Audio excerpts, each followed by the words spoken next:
বেশ কয়েক মাস ধরে আমি আমার চ্যানেলে কোনো ফুল ভিডিও আপলোড করতে পারছি না, কারণ আমি স্ক্রিপ্টই লিখে যাচ্ছি। অনেক স্ক্রিপ্ট লিখে ফেলেছি, সেগুলো ক্যান্সেলও করেছি, কিন্তু কোন বিষয়ে যে ভিডিও আপলোড করব, কোন বিষয়ে ভিডিও বানালে মানুষ দেখবে, সেটা ঠিক আমি বুঝে উঠতে পারছিলাম না।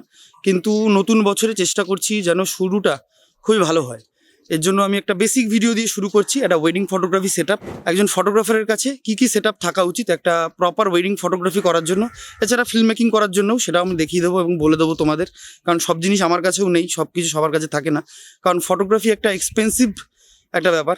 তো অনেক গিয়ারের দাম অনেক বেশি, অনেক কিছু আছে অ্যাফোর্ড করা যায় খুব সহজে, আবার অনেক কিছু সহজে অ্যাফোর্ডও করা যায় না। তার জন্য অনেক এক্সপিরিয়েন্স গ্যাদার করতে হয় এবং এক্সপিরিয়েন্স লাগে। এই বছর শীতটাও খুব জাঁকিয়ে পড়েছে, তো আমি ছাদে এসেছি একটু রোদ পোহাতে। এবার 10-এও টেম্পারেচার নেমে যাচ্ছে, 10-12। আমাদের এখানে প্রচণ্ড পরিমাণে শীত, তাই ছাদে এসে একটু রোদ পুহিয়ে নিচ্ছি। এখন ঘরে যাব, চলো ঘরে যাই, গিয়ে সেট আপটা করে তোমাদের দেখাই যে ওয়েডিং ফটোগ্রাফি করার জন্য একজন ফটোগ্রাফারের কাছে প্রপার কী সেট আপ থাকা উচিত। চলো তোমাদের একটু আমাদের সিঁড়িটা দেখাই। দেখো সিঁড়িটা একটু তার দিকে একটু বেঁকে গেছে, তাই নামার সময় একটু ভয় লাগে। শুরু করছি আজকের ভিডিও, যেখানে আমি তোমাদের দেখাবো একটা basic wedding photography set up. একজন ফটোগ্রাফার কিংবা একজন ফিল্ম মেকারের কাছে কী সেট আপ থাকা উচিত একটা ওয়েডিং ফটোগ্রাফি স্টার্ট করার জন্য। প্রথমেই শুরু করব আমরা ক্যামেরা থেকে। ক্যামেরার জন্য আমার কাছে আছে ক্যাননের 80D, একটা ডিএসএলআর ক্যামেরা, একটু পুরনো ক্যামেরা, কারণ এখন মিররলেস চলে এসছে, এপিএসসি সেন্সার, ক্রপ সেন্সার, তারপরে ফুল ফ্রেম সেন্সার, যেটা মিররলেস পুরোপুরিভাবে, compact body, low light service খুব ভালো। তো তোমাদের একটা মডার্ন ক্যামেরা কিনে নেওয়া উচিত। আমিও একটা রিসেন্ট ক্যামেরা কিনছি নতুন, তোমাদের দেখাবো যে আমি কী ক্যামেরা কিনছি। আমি 5 বছর ধরে ক্যামেরাটা ইউজ করছি, প্রায় 4-5 বছর হয়ে গেল। 80D, দুর্দান্ত সার্ভিস, ডুয়াল অটো ফোকাস রয়েছে ক্যামেরাটার মধ্যে, ফোকাস খুব ভালো, সার্ভিস খুব ভালো, ছবি দুর্দান্ত আসে, ভিডিও দুর্দান্ত হয়। 4-5 বছর ধরে কাজ করছি, দুর্দান্ত। মানে এখনও যদি এটা আমি রাখছি, আমি এই ক্যামেরাটা বেচবো না, এই ক্যামেরাটা আমার সেকেন্ডারি ক্যামেরা হিসেবে থাকবে, যেটা দিয়ে আমি আমার ব্লগিং কিংবা বিভিন্ন ধরনের শ্যুট করবো। এমনকি এই ভিডিওটা শুরুতেও তোমরা যে ক্লিপগুলো দেখছো, ওটাও 80D দিয়ে শ্যুট করা, 1855-এর একটা লেন্স লাগানো। তোমাদের একটা ওয়াইড লেন্স লাগবে, যেখানে এটা হচ্ছে 1855। তোমাদের আমি একটু ক্যামেরাটা সরিয়ে দেখাই। আমার কাছে একটা নিকনেরও 1855-এর লেন্স আছে, একটা ওয়াইড লেন্স। কত দেখি এটা, হ্যাঁ 1855-এরই লেন্স আছে। এখন 2.8-এর লেন্স অনেক বাজেটে চলে এসছে, তোমরা 2.8-এর একটা লেন্স নিতে পারো ওয়াইডে। সেক্ষেত্রে তোমাদের ফটোগ্রাফিতে অনেক সুবিধা হবে, তোমরা জুম ইন জুম আউট যখন তখন করতে পারবে, কিন্তু ফিক্স অ্যাপারচার পাবে। কিন্তু এই লেন্সগুলোতে একটা ভ্যারিয়েবল অ্যাপারচার থাকে। এরপর নেক্সট লাগবে একটা প্রাইম লেন্স। আমার কাছে সেটা 50mm 1.8, তোমরা 35 1.8 কিনতে পারো, কিংবা 85 কিনতে পারো। ফুল ফ্রেমের ক্ষেত্রে 85 খুব ভালো। আমাদের ক্ষেত্রে মানে এখন 35 আর 85 প্রপার, 50mm খুব কমন হয়ে গেছে, 50mm সবাই ইউজ করে। তো আমি তোমাদের বলবো একটা 35 কিংবা একটা 85 কিনো, কিন্তু একটা 50mm থাকাটা খুবই ভালো, কারণ সবথেকে কমন লেন্স, কম বাজেটের মধ্যে পাওয়া যায়, দুর্দান্ত ব্লার দেয়, বোকে তৈরি করে খুব সুন্দর, দুর্দান্ত ক্লাসিক হেভি লেন্স, মানে সাংঘাতিক ভালো লেন্স, ঠিক আছে, এর কোনো কম্পেয়ার করে না। লোকে অনেক ধরনের 35 85 পেয়ে 50mm-কে এখন দুচ্ছাই ব্যবহার করে, কিন্তু 50mm ইজ গ্রেট, মানে 50mm এর উপরে কোনো কথা হওয়া উচিতই না। তোমাদের একটা ওয়াইড লেন্স দেখিয়ে দিলাম, যে ওয়াইড লেন্স একটা থাকতে হবে, একটা প্রাইম লেন্স থাকতে হবে। ওয়াইড লেন্স যদি 2.8-এর হয় খুবই ভালো, আর প্রাইম লেন্স 1.8 থেকে শুরু হয়, তারপরে 1.4 1.2 তোমাদের যদি বাজেট থাকে। এরপরে আমি চলে আসবো ফ্ল্যাশে। যদিও এখন যারা মিররলেস ইউজ করে, লোকে ফ্ল্যাশ ইউজ করা একদম কমিয়ে দিয়েছে, কিন্তু আমি মনে করি একজন ফটোগ্রাফার হিসেবে তোমার কাছে একটা ফ্ল্যাশ থাকাটা খুবই দরকার। এটা একটা ম্যানুয়াল ফ্ল্যাশ, যেটাতে অনেক কিছু করা যায় না, শুধুমাত্র তুমি পাওয়ার কন্ট্রোল করতে পারবে, তারপরেই চালু করে দিয়ে স্প্যাশ করতে পারবে। এটা একটা ম্যানুয়াল ফ্ল্যাশ, খুব বেশি নয়, খুবই কম দামে তুমি পেয়ে যাবে, 2,500-3 হাজার টাকা, 4 হাজার টাকা, ম্যাক্সিমাম 5 হাজার টাকার মধ্যে তুমি একটা ম্যানুয়াল ফ্ল্যাশ পেয়ে যাবে। এরকম ফ্ল্যাশের একটা আপডেট ভার্সন আছে, এটা হচ্ছে একটা টিটিএল ফ্ল্যাশ, অটোমেটিক, সেটা স্মার্ট, অনেক কিছু করতে পারে। তুমি যখন জুম ইন জুম আউট করো, আগাও পিছাও, এটা বুঝতে পারে। এর মধ্যে একটা সেন্সার লাগানো আছে পিছনে, যেটা সাবজেক্টের উপরে একটা রে ফেলে, তারপরে সাবজেক্টকে ফোকাসে আনে। তো টিটিএল, এটার সাথে অনেক কিছু ফিচার আছে। এটার সাথে তুমি একটা ট্রিগার কানেক্ট করতে পারবে, তোমাদের দেখাই। এটা হচ্ছে ট্রিগার, এটা আমার কাছে আছে X1 গোডক্সের, এটাও একটা গোডক্সেরই, হ্যাঁ এটাও গোডক্সের TT685, খুব পাওয়ার টানে, হাই সিঙ্কের ফ্ল্যাশ, দুর্দান্ত ভালো ফ্ল্যাশ যদি তুমি এটাকে অক্টার সাথে ইউজ করতে চাও। ওকে, ট্রিগারটা যেটা দিয়ে তুমি অক্টার সাথে কানেক্ট করতে পারবে, এটাকে তুমি ক্যামেরার সাথে কানেক্ট করবে, ফ্ল্যাশের সাথে, টিটিএলের সাথে কানেক্ট করে দেবে, তারপর তুমি লাইট ইউজ করতে পারবে ক্যামেরা থেকে বাউন্স করিয়ে অক্টাতে লাগিয়ে। একটা অক্টা তুমি চাইলে কিনতে পারো, আগে অক্টা খুব ট্রেন্ডিংয়ে ছিল, অক্টা দিয়ে লোকে ছবি তুলতো, কিন্তু এখন অক্টার জায়গাটা এলসি খেয়ে নিয়েছে। এবার এর সাথে আমি নেক্সটে চলে আসছি। নেক্সটের ক্ষেত্রে হচ্ছে একটা লাইট সেট আপ, যেমন আমি প্রথমে বললাম তোমাদের অক্টার কথা, একটা অক্টা থাকাটা খুবই ভালো, অক্টা দিয়ে তুমি খুব ভালো ছবি তুলতে পারবে। তোমাদের কিছু আউটপুট আমি তোমাদের দেখিয়ে দিচ্ছি, যে অক্টা দিয়ে ছবি তুললে কেমন আউটপুট পাওয়া যায়। কিন্তু এখন অক্টার জায়গাটা নিয়ে নিয়েছে এলসি দিয়ে লোকে বেশিরভাগ ছবি, তো আমার কাছে একটা এলসি আছে, তোমাদের আমি এলসিটা দেখিয়ে দেবো।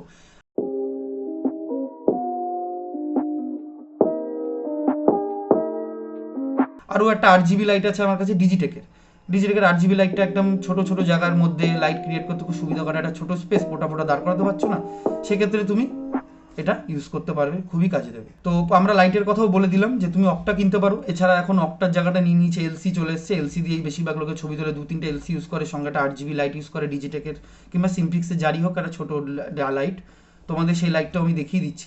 তো এই জিনিসগুলো খুবই দরকারি ওয়েডিং ফটোগ্রাফি করার জন্য। এগুলো ছিল একটা বেসিক তোমাদের ধারণা দিলাম যে কীভাবে কী করতে হবে। এবার তোমাদের পিছনে একটা ট্রাইপড দেখতে পাচ্ছ, ট্রাইপড খুবই গুরুত্বপূর্ণ। অনেকে ট্রাইপডকে খুব গুরুত্ব দেয় না ওয়েডিংয়ের ক্ষেত্রে, কিন্তু আমি মনে করি, আমিও খুব একটা বেশি ইউজ করি না, কিন্তু ট্রাইপড কিন্তু খুবই গুরুত্বপূর্ণ ফিল্ম মেকিংয়ের ক্ষেত্রে, সিনেমাটোগ্রাফির ক্ষেত্রে। ট্রাইপড দিয়ে অনেক ভালো ভালো শট ক্রিয়েট করা যায়, যদিও লোকে করে না, একটু অলস হয়ে গেছে লোকজন এখন। কিন্তু সেই জায়গায় গিম্বেল সেই জায়গাটা নিয়ে নিয়েছে। গিম্বেল খুব ভালো জিনিস, কিন্তু আমি মনে করি বিয়েতে গিম্বেল নিয়ে খুব বাড়াবাড়ি হয়। গিম্বেল দিয়ে কিছু কিছু সিন ক্রিয়েট করা উচিত, পুরো বিয়ে কখনোই গিম্বেলে করা উচিত না। কিন্তু এখনকার সব মডার্ন সোকল্ড ফটোগ্রাফাররা যারা শখে ফটোগ্রাফি করছে, ফটোগ্রাফিটাকে ফুল বিজনেস বানিয়ে ফেলেছে, তাদের কাছে গিম্বেলই সব। ঠিক আছে, গিম্বেল সকালে লাগায়, রাতে গিয়ে গিম্বেল খোলে, সব গিম্বেলের শট, আগানো পিছনে এরকম শট। তো আমি সবাই বলবো সবসময় কাজে একটা ভ্যারিয়েশন রাখবে। ট্রাইপড ইউজ করবে, মনোপড ইউজ করতে পারো, গিম্বেল ইউজ করতে পারো, হ্যান্ডেলডে শ্যুট করতে পারো। তো এইভাবে বিভিন্ন ঘুরিয়ে ঘুরিয়ে তোমরা করবে, কিন্তু একটা প্রপার সেট আপ থাকাটা খুবই দরকারি। আরেকটা জিনিস যেটা আমি বলছি না, আশা করি বলার দরকার নেই, তাও আমি একবার হাইলাইট করে দিই, সেটা হচ্ছে চার্জার। ক্যামেরার ক্ষেত্রে চার্জার থাকাটা খুবই দরকারি। ফ্ল্যাশের একটা চার্জার লাগবে, আর সবসময় ট্রাই করবে ফ্ল্যাশের ক্ষেত্রে যেই ব্যাটারিগুলো আমরা ইউজ করব, এখানে 4টে করে ব্যাটারি লাগায়, ট্রিগারে 2টো ব্যাটারি। তো তোমার কাছে যদি টিটিএল ম্যানুয়াল দুটোই ফ্ল্যাশ থাকে তো 4টে 8টা, এখানে 2টো লাগাবে, এটার 2টো এক্সট্রা রাখবে, তো টোটাল তোমার কাছে 3 সেট ব্যাটারি থাকা উচিত। এবং সঙ্গে চার্জার, ফ্ল্যাশের চার্জার থাকবে, ব্যাটারির চার্জার থাকবে, এবং একই সাথে এক্সট্রা ব্যাটারি অবশ্যই ক্যারি করা উচিত। যেমন আমার ক্যানন 80Dর ব্যাটারি সার্ভিস খুব ভালো, সারাদিনও চলে যায়, কিন্তু আমার কাছে তাও 3টে ব্যাটারি আছে। তো চেষ্টা করবে সবসময় এক্সট্রা ব্যাটারি ক্যারি করার, কারণ এখন মিরারলেস চলে এসেছে, মিরারলেসে ডিএসএলআর এর মতো ব্যাটারি ব্যাকআপ নয়, অনেকগুলোর বেশি যেগুলো হাই রেঞ্জের ক্যামেরা সেগুলোর ক্ষেত্রে ভালো, কিন্তু ব্যাটারিগুলোর সার্ভিসের জন্য সবসময় মিরারলেস যদি তুমি ইউজ করো, আমি সবসময় তোমাদের বলবো যে অবশ্যই এক্সট্রা ব্যাটারি ক্যারি করবে। এবার কিছু এক্সট্রা জিনিস আমি তোমাদের হাইলাইট করে দিই, যেগুলো থাকা দরকার এবং না থাকলেও চলবে, কিন্তু থাকলে খুবই ভালো জিনিস, সেগুলো তোমাকে অ্যাজ এ ফটোগ্রাফার গ্রো করতে খুবই হেল্প করবে। ওয়েডিংয়ের ক্ষেত্রে একটা পোটার সেট আপ খুবই প্রয়োজনীয় হয়ে পড়ে, তো একটা পোটার সেট আপ তোমার কাছে থাকা উচিত। এবং একটা ইউভি ফিল্টার তুমি কিনতে পারো লেন্সকে প্রোটেক্ট করার জন্য, যেটা প্রথম সবাই কেনে, কিন্তু তার থেকে ভালো তুমি একটা এনডি ফিল্টার কিনে নাও, কারণ তুমি যখন দিনের বেলায় আউটডোরে শ্যুট করবে, সেক্ষেত্রে তোমাকে এনডি ফিল্টার খুবই হেল্প করবে তোমার এক্সপোজারকে ব্যালেন্স করার জন্য। এবং প্রপার ফিল্ম মেকিংয়ের ক্ষেত্রে যখন তুমি সিনেমাটোগ্রাফি করছো, সেক্ষেত্রে একটা এনডি ফিল্টার থাকাটা কিন্তু খুবই গুরুত্বপূর্ণ, ম্যান্ডেটরি বলা যায়। তো আর এনডি ফিল্টার অবশ্যই কিনবে। আমি চার্জার তোমাদের বলে দিলাম, পোটার কথা বলে দিলাম, সব কথার কাছে বলে দিচ্ছি। আরেকটা জিনিস যেটা এটা এক্সট্রা জিনিস বলতে পারো, কিন্তু আমি মনে করি এটা খুবই গুরুত্বপূর্ণ হয়ে পড়ে অনেক সময় ওয়েডিং ফটোগ্রাফি ক্ষেত্রে, সেটা এক্সটেনশন বোর্ড। তো তুমি যদি পারো, ওনার হও কোনো টিমের, কিংবা তোমার লোকালে কাজ আছে, সবসময় একটা এক্সটেনশন বোর্ড ক্যারি করতে পারো, কারণ তোমার গিয়ারগুলোকে চার্জ দেওয়াটা খুব গুরুত্বপূর্ণ। কারণ এত আমাদের গিয়ার, এত জিনিসপত্র, প্রত্যেকটাকে বারবার করে চার্জ দেওয়া, সব জায়গায় গিয়ে এরকম প্লাগ পাওয়া যায় না, সব জায়গায় পাওয়ারের কনজাম্পশন আলাদা হয়। এই জন্য একটা এক্সটেনশন বোর্ড অবশ্যই ক্যারি করবে, যেখানে তোমরা তোমাদের গিয়ারগুলোকে চার্জ দিতে পারবে। তো আপাতত এটাই ছিল যে ওয়েডিং ফটোগ্রাফি করার জন্য কী কী গুরুত্বপূর্ণ। কিন্তু এইবার আমি তোমাদের যে জিনিসটা হাইলাইট করবো, ওয়েডিং ফটোগ্রাফি করার জন্য গিয়ার যত ইম্পর্টেন্ট হোক, তার থেকে বেশি ইম্পর্টেন্ট হচ্ছে রেসপেক্ট করা। তোমাকে তোমার কাজকে রেসপেক্ট করতে হবে, সহানুভূতিশীল হতে হবে এবং ম্যানার্সফুল হতে হবে। সবার সাথে খুব ভালো মতো কথা বলবে। কোনো সময় ক্লাস ডিফারেন্সে মানুষের সাথে ব্যবহার যদি তুমি পাল্টে দাও, এবং কাজকে তুমি যদি শুধু বিজনেস ধরো, তাহলে তুমি কখনো অ্যাজ এ ফটোগ্রাফার গ্রো করতে পারবে না। ফটোগ্রাফি কিন্তু একটা বিশাল বড় একটা আর্ট ফর্ম, আর আর্ট হচ্ছে, আর্টকে রেসপেক্ট করতে হয়। আর্টকে যদি তুমি ছেলেখেলা করো, আর্ট তোমাকে নিয়েও ছেলেখেলা করবে।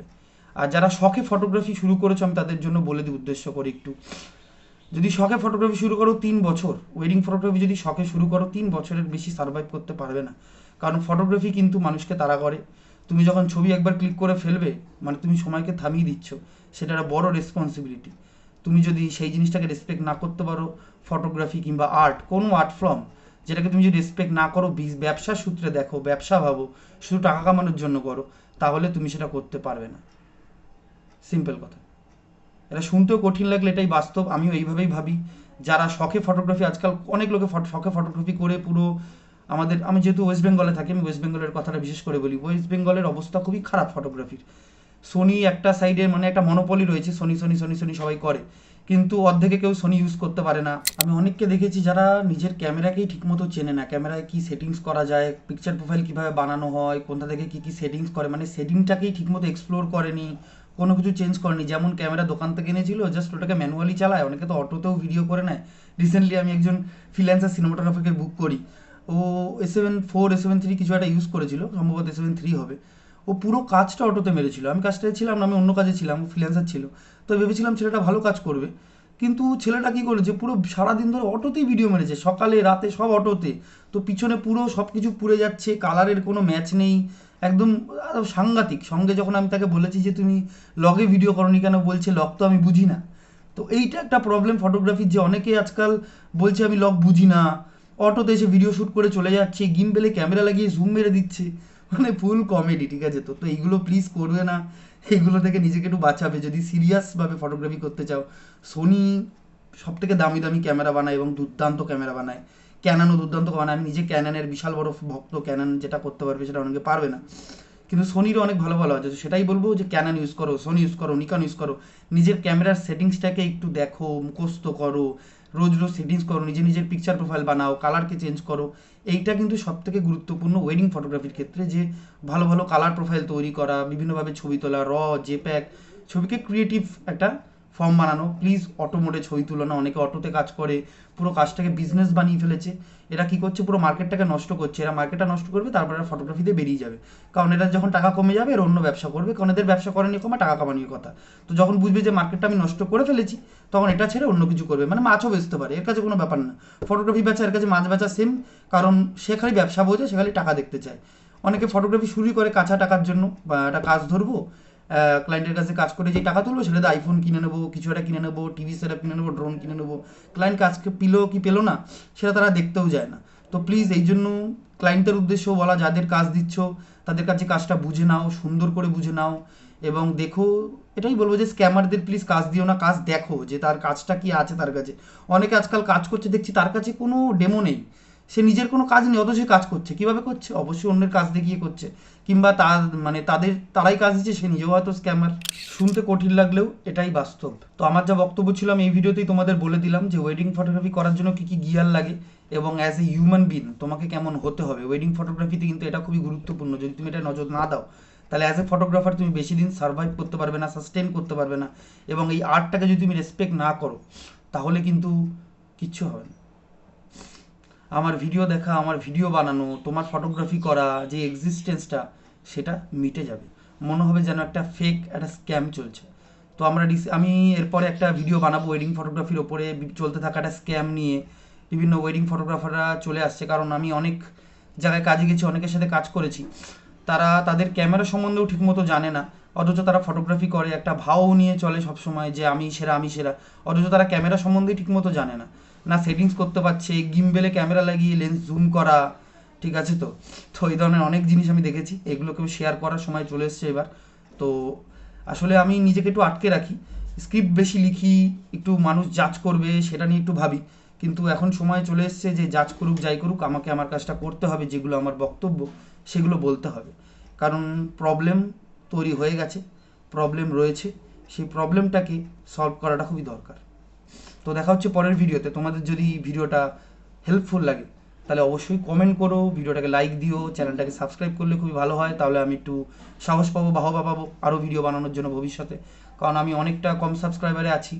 আমি চেষ্টা করছি যদি একটু সাবস্ক্রাইবার হয় তাহলে আমি একটু ইউটিউবে সাস্টেন করতে পারবো, কারণ একটু পার্সোনাল লাইফে একটু প্রবলেম চলছে, তো সেই প্রবলেমের রিফ্লেকশনটা পড়ে, কন্টেন্ট বানানোর সময় পাই না, প্রায় প্রায় 5-6 মাস হয়ে গেছে, তারও বেশি হয়ে গেছে, আমি ফুল ভিডিও দিতে পারছি না, শর্টস দিয়ে কাজ চালাচ্ছি, কিন্তু আমি করতে চাই ফুল ভিডিও, ডিটেলে ভিডিও বানাতে চাই, ডিটেলে তোমাদের সাথে আলোচনা করতে চাই, যে প্রবলেমগুলো রয়েছে ফটোগ্রাফি ফিল্ডে, সেই প্রবলেমগুলো মেটাটা খুবই দরকার। তো সেই বিষয়ে কথা বলাটা এখনই দরকার, এখনই বলতে হবে। তো বলা বলা চলতে থাকবে, যেগুলো আমি বলতে চাই বলবো।